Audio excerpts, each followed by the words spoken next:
ఒక కానిస్టేబుల్ని అవమానిస్తేనే వీడియోలు సోషల్ మీడియాలో వీడియోలు పోస్ట్ చేసి ఆవేదన వ్యక్తం చేయడం, లేకపోతే ఆత్మహత్యా ప్రయత్నాలు చేయడం, హోంగార్డుని ఏదన్నా అంటేనే బయటకు వచ్చి మాట్లాడేస్తున్నటువంటి రోజులలో బహిరంగంగా ఐపీఎస్ అధికారుల్ని అవమానించడం, వాళ్ళకి పోస్టింగ్ ఇస్తే ఆ పోస్టింగ్కి రాకపోతే, ఆ పోస్టింగ్ చెయ్యకపోతే వాళ్ళ మీద చర్య తీసుకునే అధికారం ఎవరికైనా ఉంటుంది. అలా కాకుండా వాళ్ళు ఏదన్నా రెక్లెస్గా బిహేవ్ చేస్తున్నారు, చట్టపరంగా వాళ్ళకి శాఖాపరమైనటువంటి చర్యలు తీసుకో.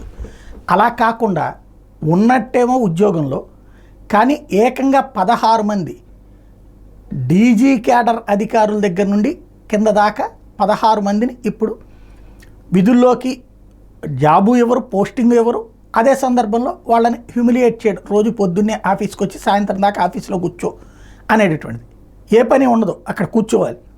అంటే ఇది కావాలని అవమానించడం ఆంధ్రప్రదేశ్ చరిత్రలో తొలిసారి జరుగుతున్నటువంటి తంతు ఇది.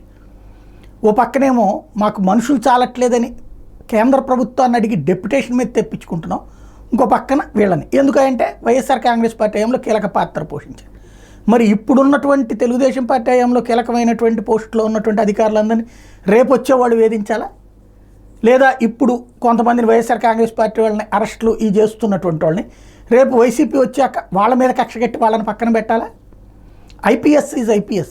ఎంత కష్టపడితే ఆ స్థాయికి వస్తారు, ఎంత సిన్సియర్గా పనిచేస్తే అంత స్థాయికి వస్తారు.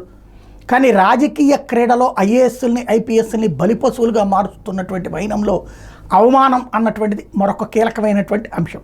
ఇప్పుడు మరి ఐపీఎస్లు మామూలుగా అయితే కనుక ఇట్లాంటి వాటిట్లలో 2 కోణాలు ఉంటుంది. ఒకటి, కేంద్రానికి కంప్లైంట్ చేసి మమ్మల్ని ఇక్కడి నుంచి తీసేయండి, మేము వెళ్ళిపోతాం, వేరే రాష్ట్రానికి వేసేయండి అని అడగటం.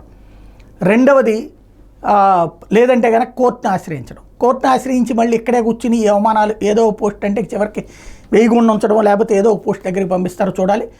ఆంధ్రప్రదేశ్ చరిత్రలోనే లేదా అసలు భారతదేశ చరిత్రలోనే ఇట్లా ఏకంగా 16 మందిని పక్కన కూర్చోబెట్టి అవమానిస్తున్నటువంటి ఘటన ఇంతవరకు ఎక్కడా జరగలేదు. సాధారణంగా ఐపీఎస్ అధికారుల సంఘం ఇట్లాంటి వాటి మీద స్పందించాలి. కానీ ఆ సంఘాలు కూడా ఇప్పుడు ఎందుకు వచ్చిన రాజకీయం మనకి అని భయపడుతున్నటువంటి దశలో మరి వీళ్ళు ఏం చేస్తారో చూడాలి.